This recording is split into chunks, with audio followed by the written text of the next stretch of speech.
Oi, pessoal, vou continuar aqui com vocês a parte de teoria das cores. E agora a gente vai começar a falar um pouquinho do círculo cromático. Eu espero que todo mundo tenha assistido a aula anterior. E mais uma vez eu venho dizer que se tiverem alguma dúvida, podem me mandar pelo portal, tá? Estou disponível para até mesmo indicar para vocês bibliografias, como eu sempre digo, porque é muito importante de se aprofundar cada vez mais nos assuntos que nos interessam, né? Então vamos começar aqui a parte de círculo cromático. O que é o círculo cromático? Deixa eu aproximar aqui para vocês verem.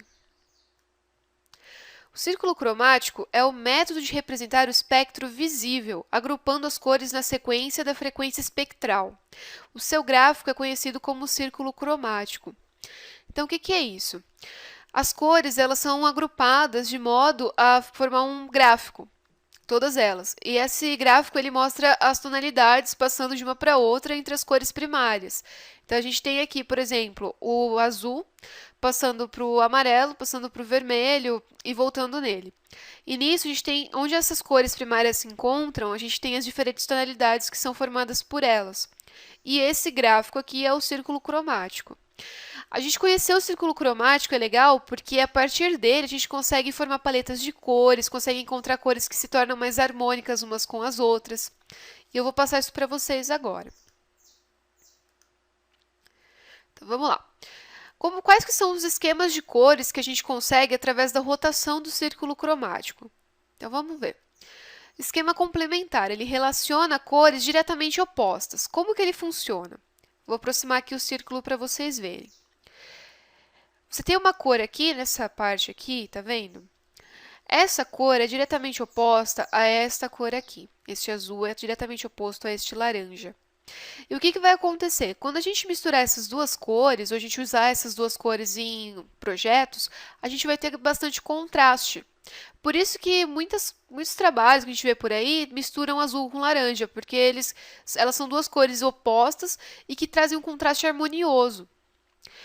Aí tem um outro esquema que é o divídico. Combina uma cor complementar com mais duas adjacentes a ela. Ele tende a ter menos contraste. O que é isso? É a mesma coisa de você pegar aqui, ó, esse tom aqui de laranja e a gente combinar ele com esses outros dois tons. São cores que conversam entre si, porque elas estão do mesmo lado, né, nessa roda cromática, só que elas não são muito contrastantes. Então, assim, de repente é legal você usar isso quando você não quer ter muito contraste, mas você quer usar tonalidades diferentes. De repente você vai fazer um background, você vai fazer um pattern, você vai fazer alguma coisa que não tem que ter muito contraste do fundo com a frente, né? Não tem que ter muito aquela coisa da figura fundo, então você pode usar esses tons que são próximos.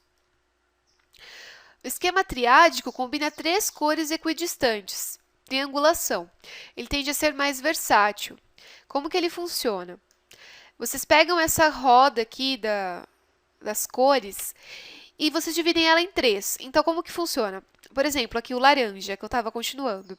A gente vai pegar três cores equidistantes. Então, vai ser o laranja, vai dar mais ou menos aqui nesse verde, que puxa para um verde meio azulado, e mais ou menos aqui nesse azul meio arroxeado, nesse tom de violeta.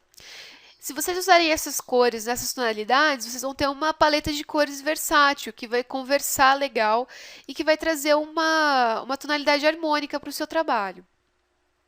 O esquema tetrádico, ele combina quatro cores igualmente espaçadas. Ele tende a ser mais usado para iluminação. É o mesmo esquema que eu expliquei anteriormente do triádico, só que nesse caso vocês vão dividir o círculo cromático em quatro.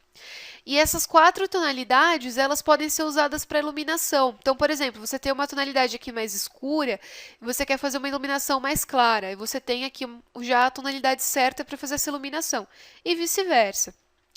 O esquema análogo combina duas ou três cores adjacentes, que são vizinhas. Ele possui maior harmonia entre as cores. Então, aqui a gente tem, por exemplo, a mesma coisa do esquema divídico. Você pega, no caso, quatro ou mais cores aqui. Por que ele tende a ser melhor que o divídico? Porque ele tem uma maior gama de cores que são compreendidas aqui no meio desse esquema, né? Aqui a gente tinha só duas, né? Duas ou três, então era menos cores que você podia contar. Aqui você pode contar com mais cores, então de repente você pode pegar desde aqui até aqui, ó. E isso garante pelo menos um pouquinho mais de contraste. E o último, que é o esquema monocromático, que ele usa apenas uma cor e suas variações tonais, controlando a mistura entre o matiz, que é o branco, os meio-tons, que são os cinzas, e as sombras, que são os pretos. Ela valoriza mais as texturas e os detalhes. Então, assim, se você quer, por exemplo, fazer um trabalho que tem bastante textura, que tem bastante detalhe, que você quer que a pessoa que vai ver aquilo perceba esses detalhes, é mais legal você usar um esquema monocromático. Escolhe só uma cor e trabalha com as diferentes saturações dela. Trabalhando com as diferentes saturações, você consegue caminhar entre esses meio tons, né, que são os cinzas, e também entre o preto e o branco. E se você não quiser usar nenhuma cor, fica legal você usar de repente uma escala de cinza aqui no esquema monocromático, que também valoriza muito a parte das texturas. E quais que são os principais sistemas de cores, né? Isso aqui é bem interessante para quem está aqui focado na área gráfica. O primeiro sistema principal é o RGB, que ele é Red, Green, Blue, que tem a ver com o sistema que a gente enxerga naturalmente pelo nosso olho. Ele é um sistema de cores aditivas, formado pelo vermelho, que é o red, verde, que é o green, e o azul, que é o blue. Ele é utilizado na eletrônica e nos recursos visuais eletrônicos. Então, na nossa tela do computador, a gente está vendo em RGB. Na maioria das câmeras digitais, a gente tem o sistema RGB. Dá para se controlar para outros esquemas de cores, mas esse é o principal. E como que ele funciona? As cores, elas adicionam umas às outras. Então, você tem a mistura entre elas, vai resultar no branco, que é a mistura de todas as cores. E o modo CMYK, que é o sistema de cores subtrativas. Ele é formado pelo ciano, que é o cian, magenta, né, magenta mesmo, amarelo, que é o yellow, e o preto, que é o black. Por isso ele se chama CMYK, ou CMYK. Ele é utilizado nas gráficas e nos fabricantes de pigmentos. E a somatória deles, ela puxa para o cinza. Elas são cores subtrativas. Então, quem for trabalhar com a parte de impressão, com a parte gráfica para impressão, tem que sempre trabalhar no esquema CMYK, porque as impressoras e os pigmentos são todos feitos nesse esquema. Se vocês trabalharem no esquema RGB, no momento da impressão vai dar total diferença das cores, e aí o trabalho vai ter que ser refeito. E para finalizar, o que é importante vocês saberem?